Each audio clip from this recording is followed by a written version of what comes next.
Hey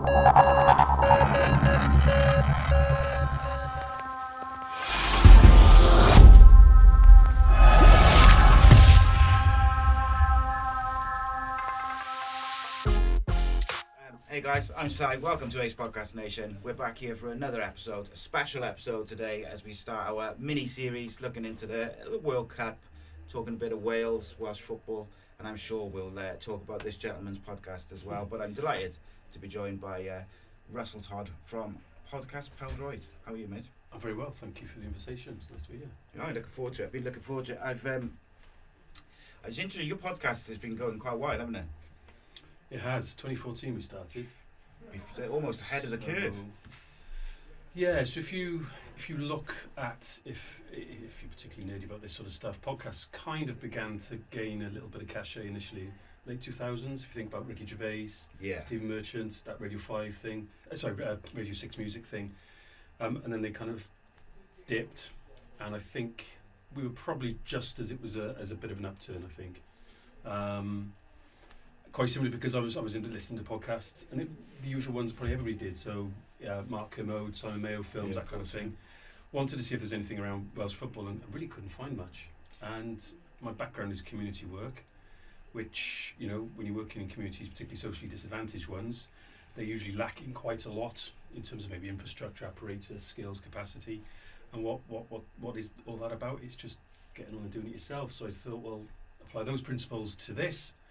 Give it a go, and like I've always said, any impression we've given that we know what we're doing is entirely mistaken and unintentional. And I can't do the maths. What are we now? 8 years. We're into a 9th year, I guess.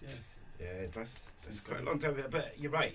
Podcasts generally they were on the rise, and then they did just kind of dip, and they suddenly not disappeared, but they certainly were not as popular or a bit scarce maybe. But then all of a sudden, like obviously now there's 1,000,001 podcasts on. I think like iPods and then iPhones, you had greater kind of storage capacity, so they're longer form.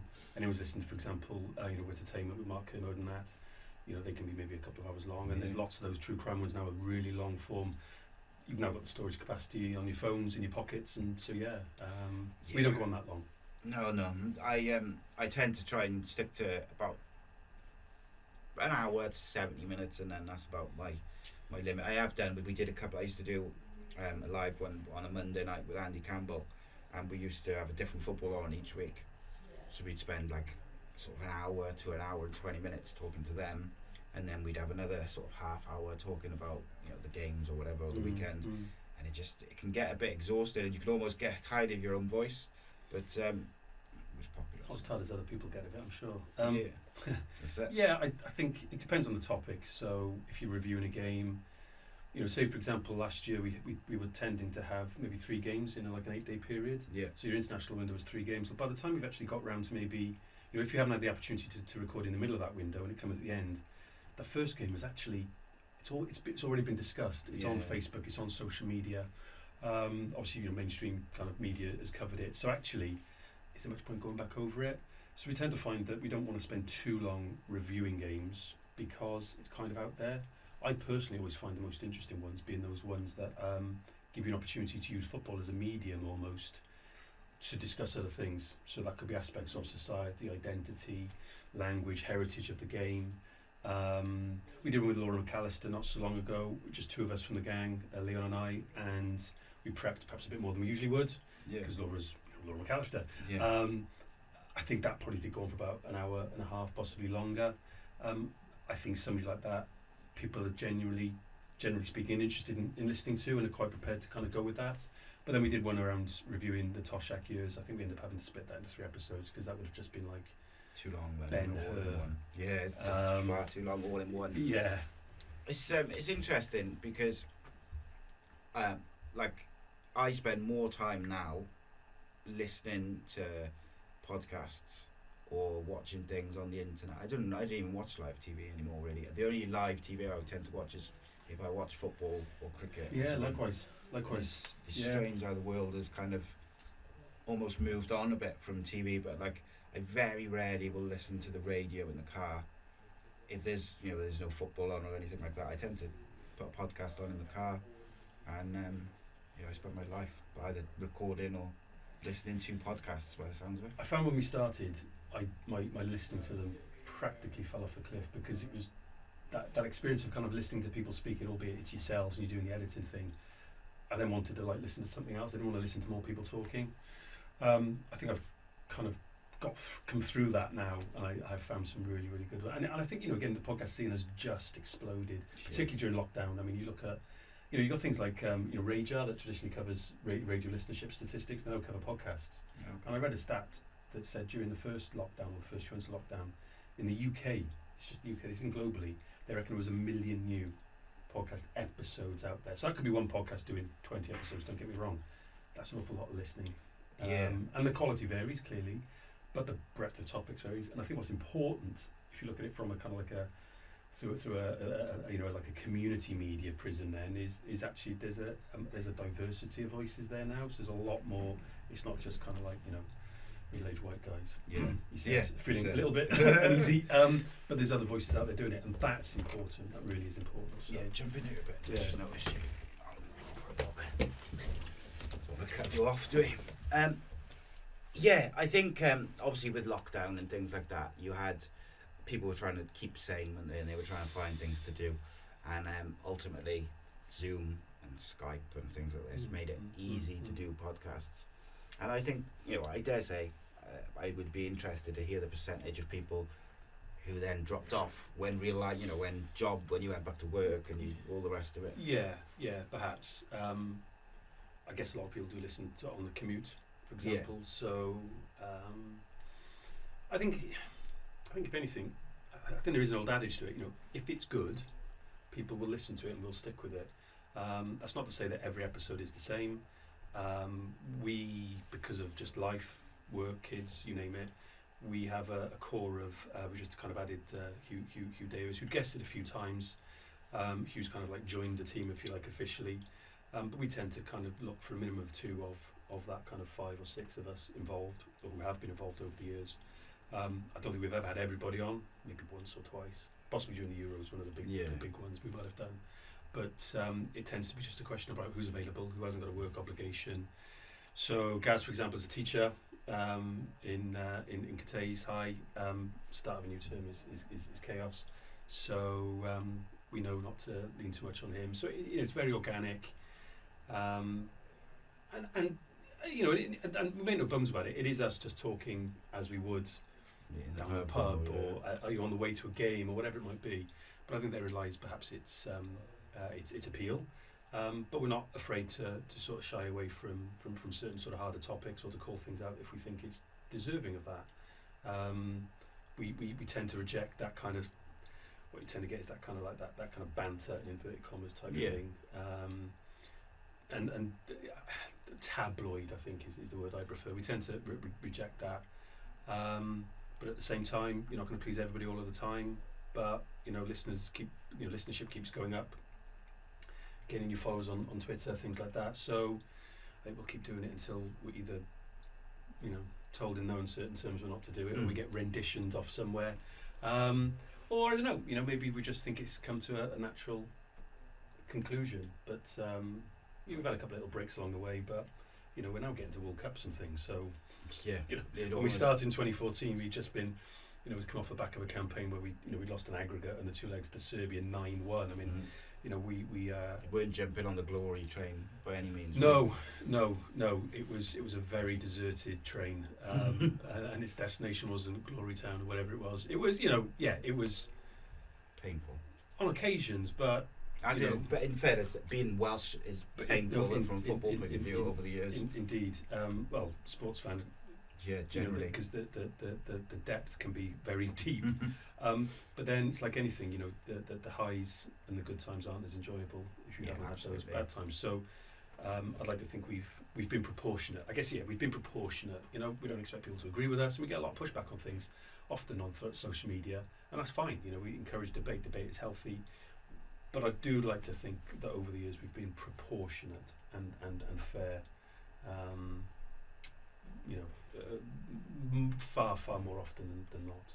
Yeah, I think with that, like one of my things for my channel, I do a lot of different shows on different subjects, I do like a football show with Rodri gigs on Thursdays, and do an MMA and boxing and different things, different topics. But all of them are kind of based on the premise of, I don't just want to be another channel of talking heads who then put out clips of like either clickbaity stuff, or you're trying to get your guests to talk about something controversial or say something just so you can, stick it on social media and stuff like that. And sometimes I've been criticised for it by, like, especially when we had, some of the footballers and stuff on, and people would kind of say, oh, why didn't you ask him about this rumour? And it's like, well, we're not gonna, they're coming on free, for free, giving us an hour or two of their time. If it was a subject that was, you knew had happened, or it was a factual thing which you could ask, we didn't shy away from subjects like that, but we weren't willing to just start asking people about every little rumour, and I don't think that's fair to people. Yeah, I think as well, it's actually, I think it can be counterproductive in the long run as well. I think if you are trying to, we've spent very little time actually with professionals, current or ex. We've been there, we've done a few. I think it ends up becoming counterproductive. And I think actually just kind of contributes to that sense that social media can be a bit of a sewer on occasions. And I think we have a consensus that we'd rather kind of shy away from that. But if other people want to go down that path, then that's what I say. It's up to them. Let them do it. But for me, like I say a lot, like if I didn't have a podcast or a YouTube channel, like I don't think I'd be on social media. I don't like it. I don't like the constant kind of toxicity, if you want to call it that, or negativity, and just arguing, particularly on Twitter. I find exhausting, and I don't really post a great deal on it, but I can read some stuff, and I just don't know where people get the time and the energy to be so. Yeah, and I think it's affecting our craft, our ability to debate and to discuss, and actually to be able to go, okay, I see where you come from, I disagree, but okay, fine.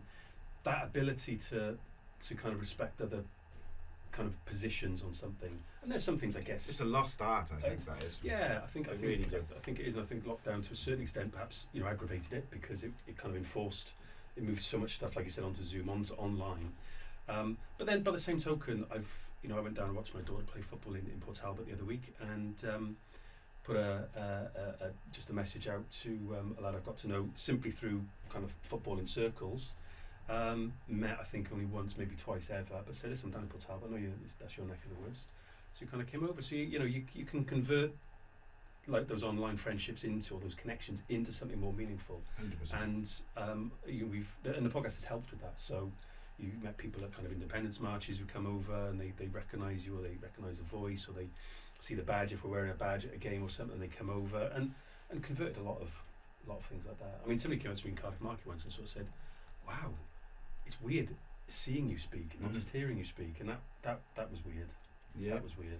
Yeah, I was recognised once in Subway. I was in Subway. I was just in the queue and I had my headphones in, and I could, when you can feel someone looking at you, and it was like this sort of young guy, and I could feel him like staring at the side of my head, and I kind of just looked, and he just said, "You do a podcast with Andy Campbell, didn't you?" And I was like, it was really uncomfortable, and he asked me to a photo, but that was like, it was so strange to me.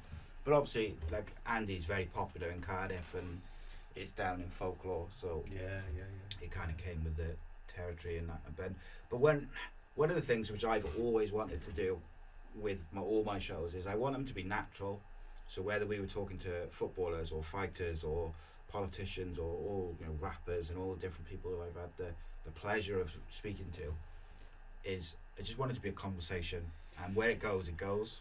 Yeah, and so what I've, like I said, my background is community work, so I've actually done a lot of work in the voluntary sector, in the charity community sector, around podcast media and helping develop that. And one of the things I've always said is start from that point of view, is it's a conversation. That conversation might take a bit more of an interview, where it's a bit more question answer. Yeah. But actually, a conversation is ultimately what people listen to, because conversations that's what we have every day. And also around the storytelling narrative as well. I think that's important, because us telling stories is, it's innate in us. We've been doing it since we were, living in caves and all the rest of it. So if you can kind of weave in that, but it's easier said than done, and you eventually kind of find your voice, I suppose. So But conversations, I think, are the best things to Yeah, listen and to. I think when you listen to a podcast, depending on the type of podcast, I guess, but on the whole, you almost feel like you're part of the conversation, that you're watching or you're listening, and you're listening in on these 2 or 3 people or whatever it may be speaking. You feel part of the conversation, and I think that was important to me. Yeah. You mentioned like the Welsh independence marches. I wanted to ask you something very quickly, off topic. Was did you see the kind of Barry Horns versus the Tories sort of arguments recently?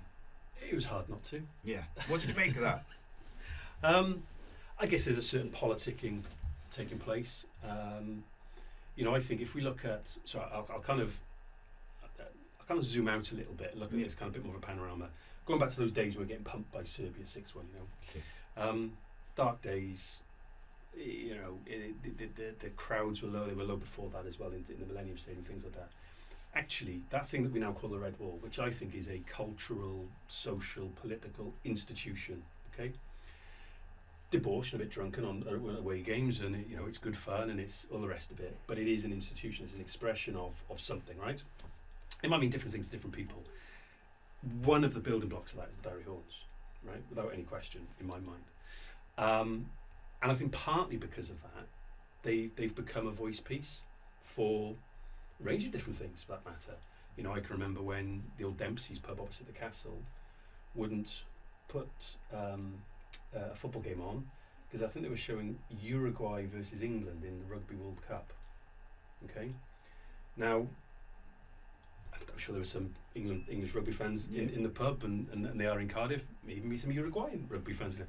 But actually, there was a football game, and they wouldn't do it, and so they had a little kind of joke. I think they called them Dumpsies after a while on social media, things like that. They've taken certain causes and they've elevated them, and they've brought about certain sort of changes in perception and attitude. So I think Barry Horns are great.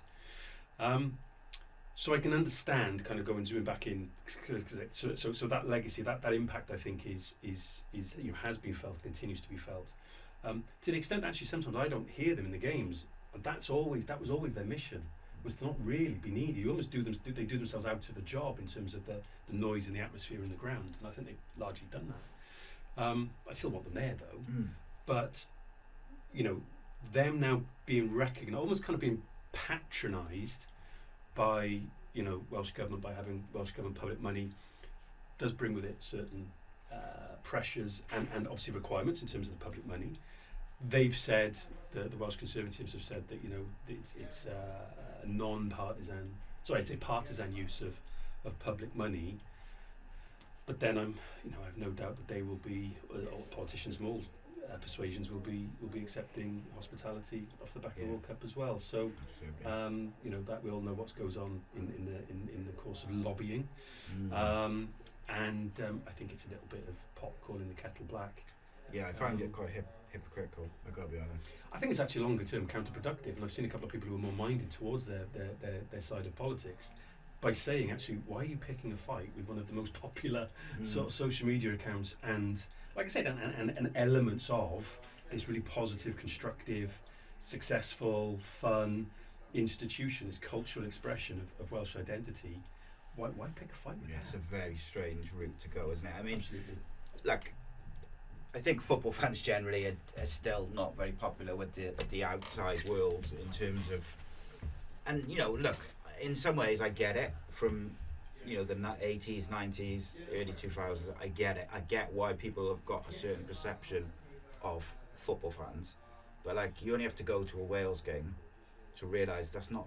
It's nothing. It's like night and day compared to those. And that was one of the things two eras. That was and one they of were the, part of that. And that, absolutely, was one of their part of the Barry Festo, if you remember, very early on, was about trying to break all that down. And you've got fans in that band of different clubs, most notably Cardiff and Swansea. Yeah. And to be honest, that was something I had very, very little kind of roadmap when we first when I first reached out to a couple of people on the message board actually about starting this podcast. And one of the things I was fairly clear is I wanted to have a plurality of kind of voices, accents, maybe club allegiances. So we've got Gaz who's a Cardiff City fan. I'm a lapsed Cardiff City fan, I guess. with not much of a club allegiance Mm. anymore. You know, Leon's a Wrexham fan. Rich doesn't really follow a club. You know, a bit like me, Wales is the thing. Howell was a Swans fan. Howell started off in the early days with us, and I think that plurality of accents, fan allegiances, I think of the few things I did have in mind that was part of the plan, that was one of them. I think that's been one of the ingredients for our longevity. I won't call it success. I'll leave that for other people to decide. But our longevity was that we had some different perspectives. So if we're talking about Ruben Colwell, you know, Gaz can tell us how he got on the weekend because he was down there watching it. It's also interesting, I think, then to hear Swansea's Swansea point of view of a Cardiff player, Ruben Colwell and stuff like that. Just because they will see it differently automatically because you haven't got the same loyalty, the same affection that a Cardiff fan would have, just by the very nature of it, to a certain extent. And hopefully, again, like I said, be proportionate. I mean, there's people out there, don't get me wrong, that you play for a club and that's it, persona non grata. But then I'm old enough to remember Andy Legg and Mark Harris coming to Cardiff City. Yeah. And well, funny enough, I put a show out just this last Tuesday with Andy, and I put a clip out this morning actually of him talking about his first 3 months at Cardiff. Yeah. He went to Frank Burrows after 3 months and said, "I think I've made a mistake," because he was getting death threats and abuse, and they used to open his mail in the changing room on a Monday, all the squad, and because there was so much of it, just hate mail from Cardiff and Swansea fans. And there was I've forgotten the name of the guy now, it's going to bug me. It was a Dutch player was there, and he said, "Oh, can I open this to Andy?" And Andy said, "Oh yeah, go on." And he opened it and he cut his finger on a razor blade that was in the envelope. So like, there's, the hospitality is still there. I don't think it's quite at the same level as it was back then, but I guess I don't really follow Cardiff anymore, so I've got no skin in the game. If it can be kept to one side for the national games, then all the better. Then that I do have a strong opinion on. What I've always found funny is the number of players who play for both clubs. Wrexham and Chester are the same. Fans absolutely hate each other, detest each other. The number of players who play for both clubs, and Cardiff and Swansea the same, Cardiff and Newport. I find that kind of interesting actually. But if there's, like I said, if there's something to explore there, yes, celebrate the good times, but I think again, the good times feel better and they potentially are more meaningful, I would argue, if you're able to critique and explore the less harmonious times, and that might be an instance of it. Would it be Winston Fairbairn? That's the one. That's the one. There we go. Like I said, that's my former Cardiff City credentials. But I find that if we can explore those again and do it proportionately, not blow things out of all proportion, but at the same time not sweep things under the rug a little bit, then I think that's the guiding kind of principle, I suppose. Indeed. One thing I wanted to ask you about just before we kind of move towards Wales and World Cups and stuff was the recent game against Poland. There was a lot of irritation, I think we'll say, afterwards on social media and things like this about the police and the stewards and some pyrotechnics and firework. And for me personally, like, I didn't go to that game, but when I saw and heard the firework go across, that reminded me of the Romania game years ago, and I was I can't even think how young I was. What year was it? 93. God, yeah, I was only about 10, 11, and I remember being really upset by, I didn't see anything or whatever, but I knew it had happened, and found out, the next day that someone had died and stuff. And we did an episode with Phil Stead, who most people will be familiar with, and he was at that game. He'd been obviously going to games for many years before that. He's written about it in terms of the Red Dragons book, and Phil's a great writer. What he said about that night, about hearing afterwards, I think sort of like literally kind of going into the City Arms or the Model Inn or wherever it would have been, but kind of in the vicinity of the ground, disappointed already, sensing that maybe there was a sense that was something else. And I forget exactly what it was he said. I mean, the podcast is still up there, but Phil spoke really great, really harrowing actually. And the word I used, and I thought long and hard about it because I didn't put the tweet out until the following day, was about I used the word triggered on our Twitter feed, and I thought long and hard about it. Is that the word? And I think it was. And I sat there. I got 3 children between 9 and 14, and my 14-year-old now goes with his mates. He was in the Grange End. Don't usually sit there. I was surprised when he told me afterwards that's where they were, but that's where they got the tickets, and had the Polish fans to the right. He said, I saw the section where that came from because we were looking over, because they were being noisy at that point, you know. And he told me that afterwards. I didn't know where he was in the ground.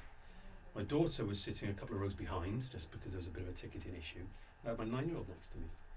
And that sense as a father you want to protect, I honestly had that thought, what if something comes flying over here? What do we do? Yeah. What am I doing?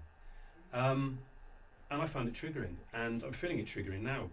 Because whether you remember it, whether you were there, whether you have only heard about it, whether you're from Merthyr, where John Hill, who sadly died, was from, you will obviously know maybe connections with it, things like that. My godfather was on duty as a copper that night, so I've heard some fairly harrowing things about what happened from that perspective. It was triggering, and I'm not sure we need that. And I think going back to this concept of the Red Wall as an institution, it has largely self-policed and eradicated the nonsense that we were referring to earlier. It's much more inclusive now. We did with an online expo. I'm involved in this festival, Welsh Festival up in Wrexham, just on the eve of the World Cup, and we had a little online kind of version of it last year. We heard from Penny Miles, who's pretty much the driving force behind Welsh and the women's, creating a sense of like a Red Wall kind of sense of environments and songs and things at women's games, but also looking at the interests of female fans following Wales in the men's game, home and away. And she sort of said, there's some research that she's been doing. She's an academic at Bath University, Penny. 1 in 4 women have experienced a form of harassment at home or away games. She talked about being like the only woman that she saw on about a 30 to 40 minute walk from Minsk downtown, on the border of Minsk in Belarus, when Wales women were playing there about 4 or 5 years ago. She literally didn't see another woman. So you begin to recognise there's other experiences. So as fun as it all is, there's other experiences out there that don't experience it or feel it in the same way. And I think that's important to be aired. And she talks about building kind of alliances and forms kind of like coalitions across all of that. So it's not about wagging fingers at men, but it's about trying to build those alliances. So I think that's all worth mentioning. We have a duty as responsibility, going back to that Polish incident, that firework, to kind of call that out. Yeah. Because there has been some relatively heavy-handed policing. There has been a bit more escalation and monitoring on Willoughby Street. I don't think that's something that is, isn't increasingly common. Absolutely, being filmed, things like that. There's been some significant stadium bans handed out to people, I understand, for offences with pyro that are nowhere near the ground. So there seems to be something ratcheting up, yet that happens. So I think it's about being proportionate. We've reached out and sort of said, listen, if the Police and Crown Commissioner wants to come on to our podcast to explain what the rationale for that is, because they have intelligence. Maybe there is something else going on. Who knows? But there's their opportunity. Yeah. And actually, at the end of the day, they police by consent.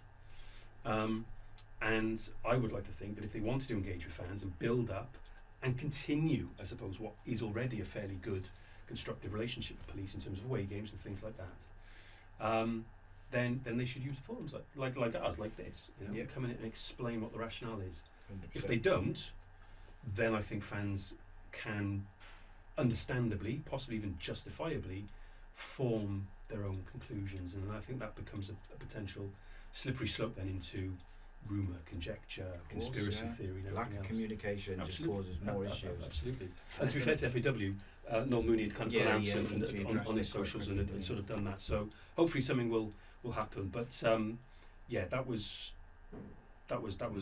not a nice thing. Yeah, I saw a lot of people saying, that they had been, searched, or the women had their bags searched, and men had been searched on the way in, and yet a lot of people, there was Polish fans with full sort of face paint and Polish kits on, just walking into the Wales ends, and then being a bit troublesome. And and I've heard that people took their children away after, because of that. They left early, but they also left early on the back of that firework. Yeah, and what seemed to ramp up, which I think is a shame, because I thought on many levels they were good fans. They were noisy.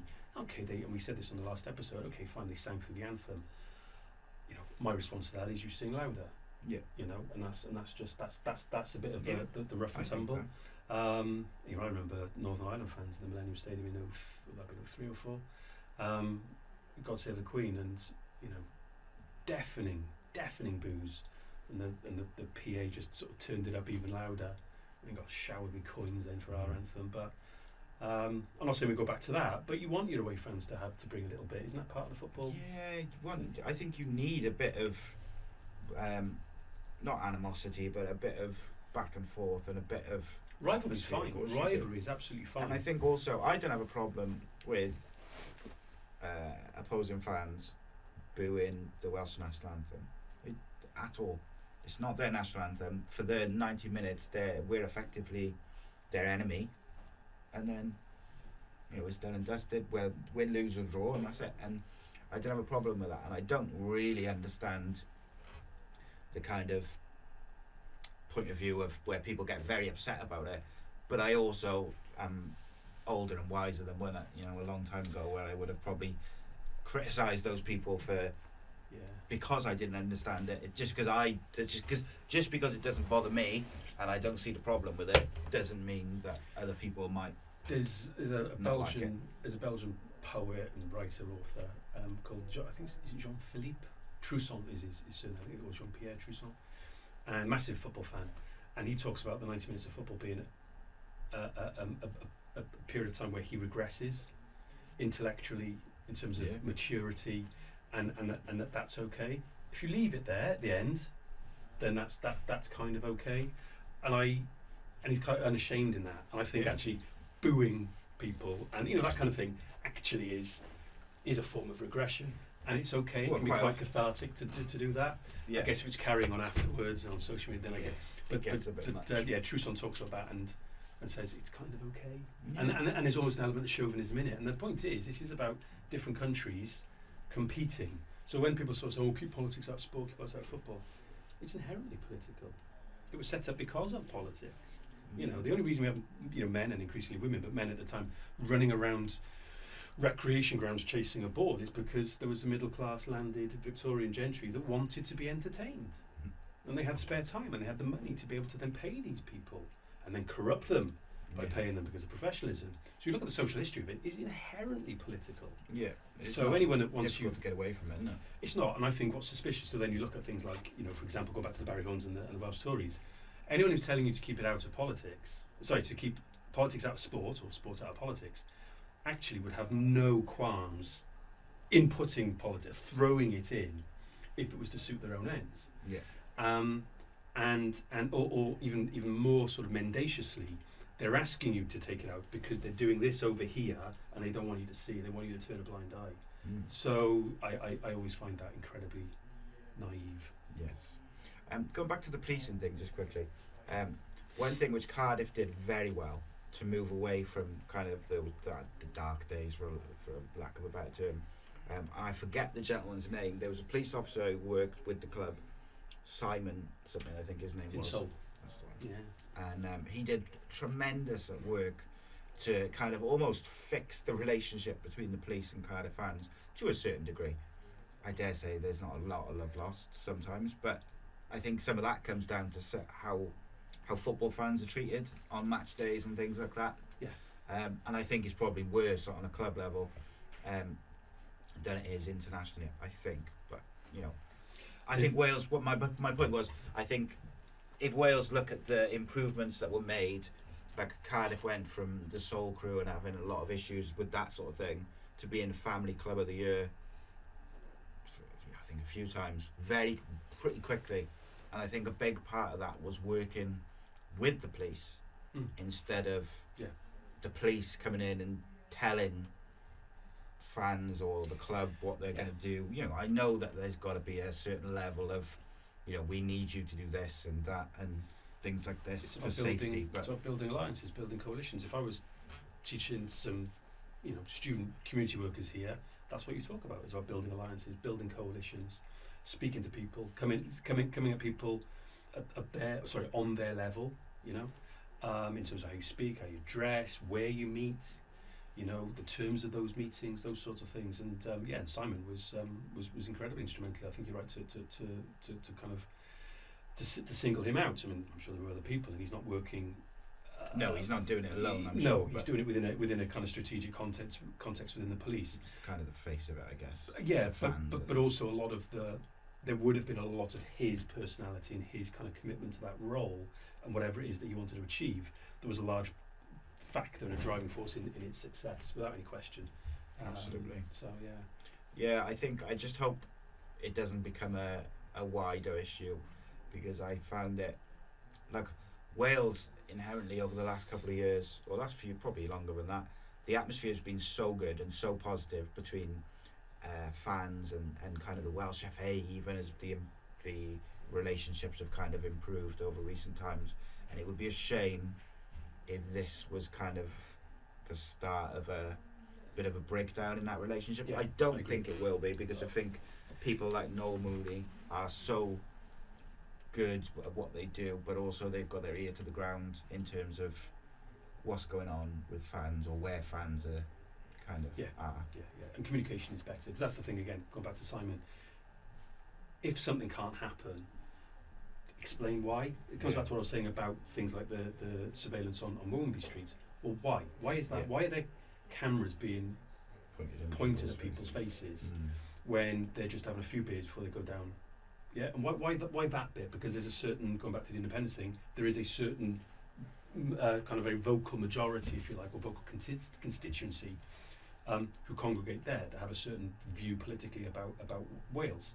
Well, why there? Why not, I don't know, in the Cornwall pub? Why not in Spoons on Cowbridge Road? Yeah. Why at Woolsey Street? So I think that's an interesting debate.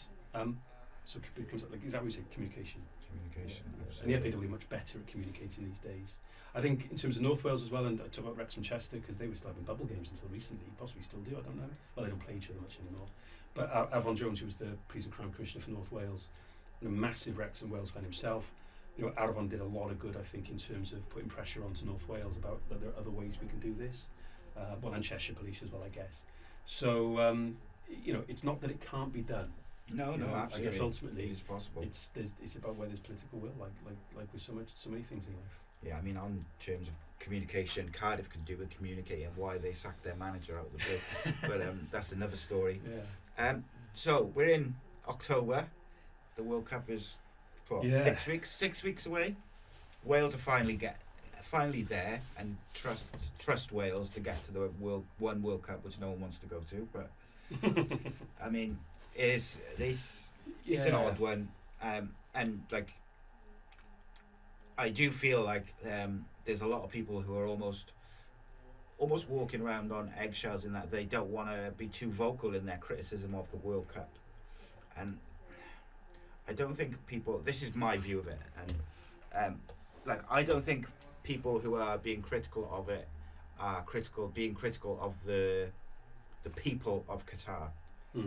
They're being critical of the treatment of the workers who've built stadiums and the things like this, and some of the kind of rules which potentially could be in place around the areas where fans may be. And I think, going back to what we said right at the start about people not being able to disagree without it just being like a huge thing. Yeah, you can criticise the regime without criticising the people. I mean, I think when Wales played Israel in the qualifiers for Euro 2016, I know people who refused to go to Israel on moral political grounds. I would imagine the next time that Russia are hosting something, it might not be for a long time, but looking back, we can see what the 2018 World Cup was all about in terms of sport washing some of that state's intentions. Now, are we hammering every Russian person? No, we're not. We're hammering the regime. I think you can make that distinction. I think the thing that bothers me, and I saw something, I think literally in the last 24 hours, around FIFA not wanting to, or putting out some sort of press around them not wanting to avoid any critique of workers' rights off the back of the World Cup. Like I said, 6 weeks away. Where was that critique 8 years ago when the stadium were being built and the people were being brought over and treated inhumanely and all the rest of it? So look, you can criticise the regime of football without criticising the game, without criticising necessarily what is going to happen in terms of on the pitch, the players and things like that. I'd like to think that we've actually pitched it relatively okay in terms of the FAW and fans and things like that. they haven't shied away that there's some things that are, difficult, Yeah. unsavoury, that, we shouldn't shy away from calling out. But at the same time, I guess there's also recognition there's things that still need improving in our game domestically as well. So there's a sense of realism about it. I do sense. I think also there is always a soft diplomacy. There is that what happens, over the campaigns, in the boxes, when you've got the delegates and the Blazers and all the rest of it, having their little, junkets and their little VIP treatment. There is a soft diplomacy. And I think one of the things that, I guess if you look at the actual constitution of the FAW, if you're involved in football in North Wales, go and speak to your North Wales reps on the FAW's main council and say, I hope if you're going, you should be saying this. There are those official softer diplomacy channels. I don't imagine we'll see banners and things in the stands. I imagine that'll all be policed very, very heavily. But there's going to be lots of people in Dubai and flying in for games. It'd be interesting. Is the fans just between games downtime? Are they going to be policed in a fairly heavy-handed way around that? It's going to be fascinating. It's even in some European cities they've banned fan zones already. So like in France, I think in Paris and Nice and a few others, they've said that they won't have fan zones to watch the games. And to me, it's so counterproductive, because to me, all that's doing is punishing kind of the French people who would like to gather and watch the games, who are not going to travel to Qatar, and potentially your own economy, I guess, with the money which would be spent at those fan zones. I'm kind of torn between it, because I think that, but then I also think they're making a stand in some way as well, in maybe the little way that they can. But I don't know. But then go down your local club, watch it. Yeah. Put some money across their bar. There's plenty of grassroots clubs that need money, need income. People do that.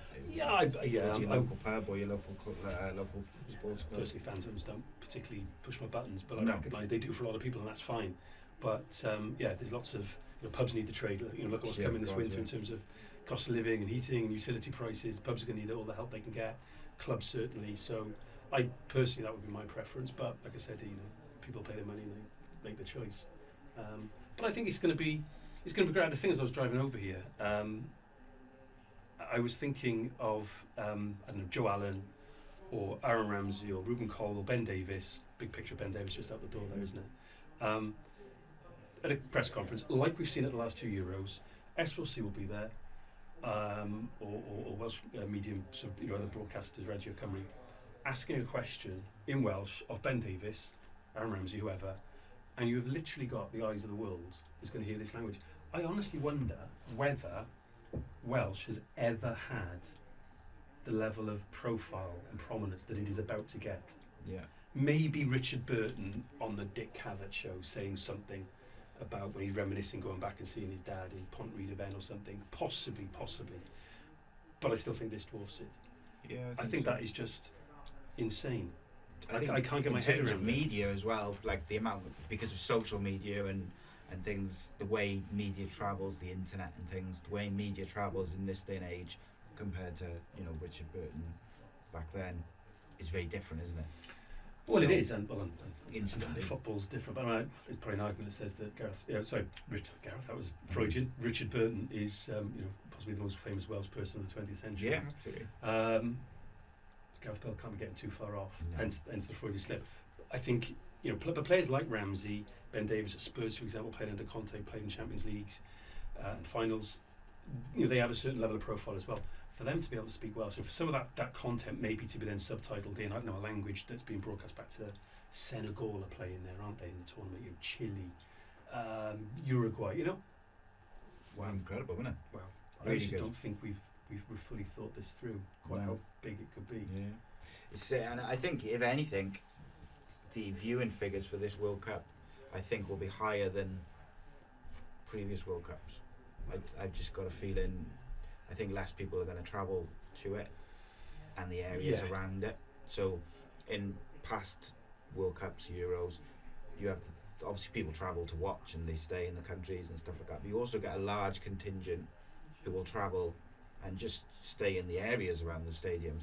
I don't think you're going to get as much of that. No, you're probably right. Yeah. No, it's just it's going to be incredible. different level to I'm anything. excited. It's so strange though that it's October and we're like gearing up for a World Cup. Yeah, so like I mentioned it earlier, if I can give it a quick plug, we got this Balgorch Festival taking place in Wrexham in 11th to 13th November, and www.footballfansfestival.com, go to Walgorch on Twitter, Walgorchfest on Insta, or it's the other way around. And we've got Ian Rush speaking, we've got Adrian Charles coming over, David Kahn, Louis Mars, got a load of films, and a lot more besides. Big Nev is talking. There's looking at some stuff around mental health. How can football help with mental health issues, things like that. There's some games being played, Subbuteo gaming, tons and tons and tons. And the 14th of November, I'm going to be able to relax, and I think only then I'll begin to kind of be able to take on the vast scale of this tournament.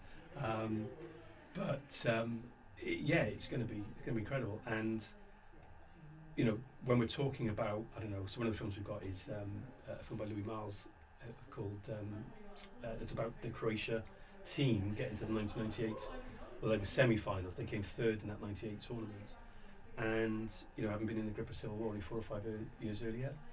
Okay. And it's looking at how did football help that small nation. Croatia, I don't think we realise quite how small Croatia is. I mean, it's only a little bit bigger than Wales, and they got to a final, the last time out as well. It's kind of summoning, if you like, and there's differences as well, don't get me wrong. I'm not saying we obviously weren't in a civil war a few years ago, but there's this sense of actually the power of a World Cup journey. And we had an insight, didn't we, in 2016? Yeah. We had an insight, and if you look at Don't Take Me Home, you look at Nick Stradlin's Wales in the Movies, look at Nick's film, I think the phrase that was said over and over and over again, put Wales on the map. And this is going to put us on a bigger map. Yes. And it's going to be a map that gets circulated around the world more. And I just think that's incredible. It's a game changer, hopefully for the better, but it's a game changer in terms of what people understand and recognise about Wales, but what we recognise and understand about ourselves as well. So long may it continue. Indeed. Russell, I could sit here and I could talk to you for another hour easy. I couldn't because it's getting now very hot in here, and this is 100% man-made fibre. And I probably should have taken this off. I'm showing a bit of like a retro shirt, classic shirts. Umbro shirt. I'm sweating buckets. But it's been it's been enjoyable. Thank you. It's we didn't even really get to the World Cup and the goalkeepers and that, but maybe I don't know. Maybe if you can fit it in, you're more than welcome to come back in. Yeah, well, there's a few views around our table. Yeah, and I think, like I say, it comes back to that plurality of voices, perspectives. So yeah, we're doing. I don't think we've got the date set, but the next one we do is our squad picks. Nice. Which I think is harder now than it was for the last Euros, which was even harder than the Euros in 2016. So, we've reasonably got 34, 35 players to try to fit into 26. Yeah. So that the headaches for selection are growing tournament by tournament. So, Euro 2024 in Germany. Wow. Is it going to be 40 players trying to fit into a 26 squad? There's some young players. That's the trajectory we need to be on. Yes. Very quick question to finish then. Yeah. We'll finish on this because someone did mention it on Twitter. If you were picking the first game of the World Cup, and you're picking the team now, who's your goalkeeper? Yes, Ian Derrick, wasn't it, on Twitter? Thanks, Ian. No, Ian. I think there's not a huge amount to choose between them. I think they both have a little bit of a Rickett in them. They've demonstrated that both the club in terms of award and in terms of country. I think therefore it comes down to that old cliche of you go with the person who's got the shirt. So I would go with Hennessy, even though I thought he was a little bit off his game against Poland. If he had enough credit in the bank, the game against Ukraine, he was incredible that night. So I would go with him. And I agree with that, exactly that, and the reasoning why. I do feel sorry for Danny Ward though, because although his club form has been a bit sketchy, for Wales, he was so good in the Euros. Like he was, I thought, our best player of the tournament, and he hasn't put a foot wrong for Wales. And then Hennessy was just in, and he had the game of all games. Yeah. And now he's gonna probably have to wait his goal now, Danny Ward. But when Ward got his chance, it was kind of like, oh, He's dropped Hennessy. So there's been a rationale behind it. Both of them have benefited from those sort of shock choices. Both took their chances when given the opportunity as well. Absolutely. So on that basis, again, it's that old cliche: go with the person in the shirt. Yes, indeed. Right. I thought you were going to disagree. We were going to. No. After all of that, I know. You should have said Danny Ward. We could have disagreed them. Adam Davis. I'd go with Adam Davis. There you go. Heard it here first. I'd be interested if there's any kind of left field picks for the squad. Like I made an argument to Rodri last week, maybe the week before, where I said that for Wales, England, I think it's vital that you take a striker or an attacking player who maybe they're not your first choice, but they're banging form, especially because it's in the middle of the season this time around. So if you can take a striker who's, scores 5 in 5 or whatever, just someone who's in form, even if they're young, a bit older, just maybe they're not going to start, but if you're drawing a game or you need a goal, someone you can bring on who you know is full of confidence and is scoring goals, I think that's important. And I think, unfortunately, Wales haven't got the same depth to pick from. Yeah, that and there's a parallel. So in '58, he was back playing Wales. He'd been suspended at Sunderland for the legal payment thing. He could only play in Holland. He was at PSV. He was about 37, maybe even 38 by the time '58 came around. He hadn't played for Wales for 3 years. That's Trevor Ford. He was Wales' record goal scorer until Ian Rush took the record. So he was at that point, and he was through the 60s, 70s, 80s. Even if you'd have put him in the squad, wouldn't have played. Probably too old. Lost a lot of his pace, a lot of his sharpness, but he was still scoring goals for Newport County, albeit in the 4th division as it was then. But we went to that game against Brazil, and John Charles had been kicked out of the tournament. Yeah, we didn't have a goal scorer. Sometimes, you need a player just to, I remember Ratcliffe signed for Cardiff, his legs had gone, but you could still see the class, it was still there.